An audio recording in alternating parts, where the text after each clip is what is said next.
Okay, this is the second video of the day, and there actually might be another one that follows this, linked to this one. This goes out to a video made by Brock Lawley. Wonderful individual he is. Now I did notice he's trying to be a little bit more careful about noting his sources, but honestly, I've looked at some of his sources and compared it to what he said, like the Harris poll, and well, there's no connection there.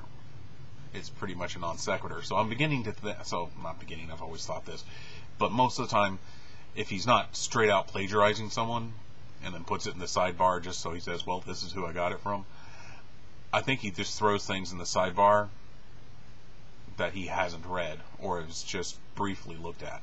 You know, like when he confused cat-like for cat in a article regarding the fossil Ida. Oh well. So he goes on with these atheist myths. Now, these are kind of funny. The first one, and I do have notes, I wrote them down while I watched his video. And the reason why I answer a lot of his videos, why I go into it, is because, well, obviously the ignorance he's selling needs to be fought. And secondly, well, they're just fun questions sometimes. I mean, they're not coming from him. These are very common things that have been brought up. And he's just repackaging them like a, secondhand salesman. Well, the first one is the statement, absence of evidence is evidence of absence. Well, and he says it's commonly used by us atheists. I rarely hear it used by atheists. It is used by some. In my youth, like when I was a kid, like teenager, I may have used it once or twice after reading it. But it's true. It's not a valid argument. It's not a valid statement. With some exceptions.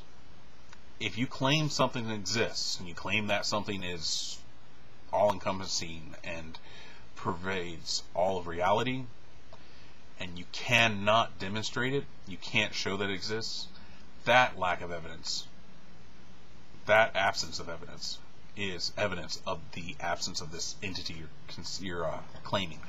Like, say, the ether that was thought to pervade space, and the Earth moved through it, and it was rigid yet fluid so that light could travel at the speed it does. Yeah, it was never detected. Absence of evidence for it is pretty much evidence of its absence, so we don't even consider it anymore. This would apply also to a God that is supposed to pervade reality and basically be there, answering prayers, doing miracles, this and that. No real evidence for any of those. That would lie outside statistical probability for things to occur. So that's a pretty good argument against a God. It's not a solid argument, but it's a beginning. So I can agree with him on that. The next one he talks about is faith. Well, and then he confuses faith with wishing. Okay, faith is the belief in something without evidence for it. Wishing is the wanting for something. They're totally different things. Both faith and wishing will get you nothing. Only action will attain what you wish for. And faith, well, if you have faith in a God, no matter how many actions you commit, no matter what you do, you can't make that God real if he isn't, or she isn't. So, other than the fact that he's totally confused terms here, faith versus wishing, he also doesn't seem to understand what these terms mean. So, but let's deal with just the faith. How about this? I have faith that there's no God. If you have faith that there is a God, well, obviously you're wrong, because I have faith that there isn't. You see the problem with faith? It immediately leads to contradiction. Doesn't work. Okay, so faith, kick that sucker out of there. The next one, oh jeez. And he brings up some weird thing about belief versus selection. Well, you have to realize, in an evolutionary sense, sometimes belief is important. It can drive an organism. If an organism believes that there's water in a direction, that organism will move in that direction. I'm talking like animals here, not necessarily plants. And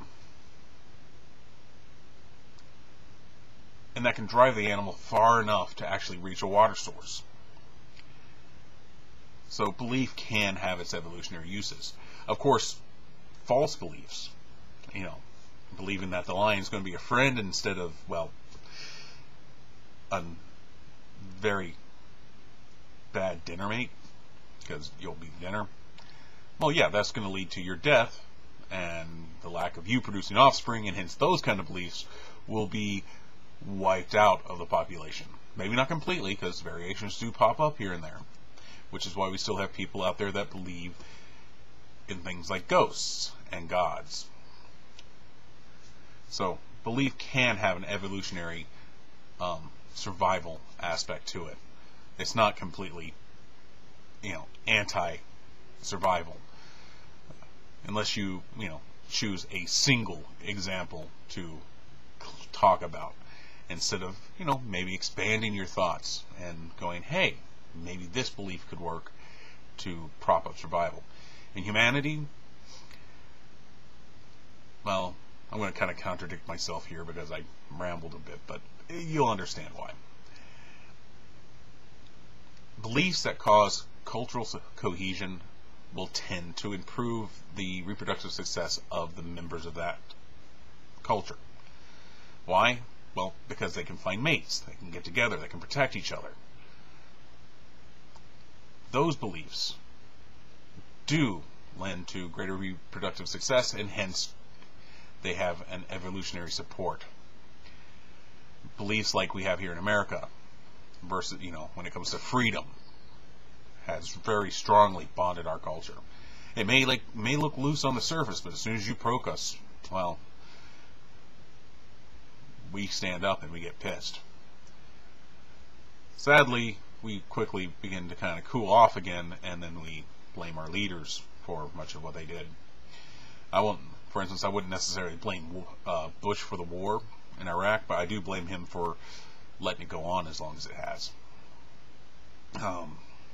Sure, there could have been something better done.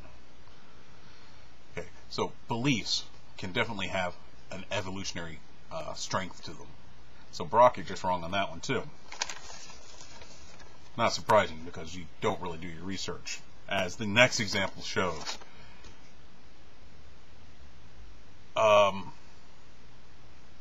The flying spaghetti monster brought up by Richard Dawkins. No, Brock. Flying spaghetti monster was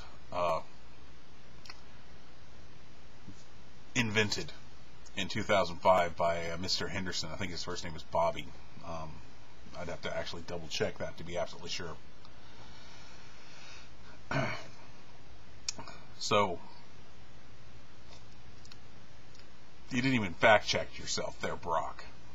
And you went to school as a communications major, journalism major, I think it was. And you don't even fact check, man. You're worse than the people on Fox. Okay, get that off my chest. I'm probably running a little short on time here, so I'm going to tackle the alien life thing in another video, because that's actually a subject I was looking forward to talking about.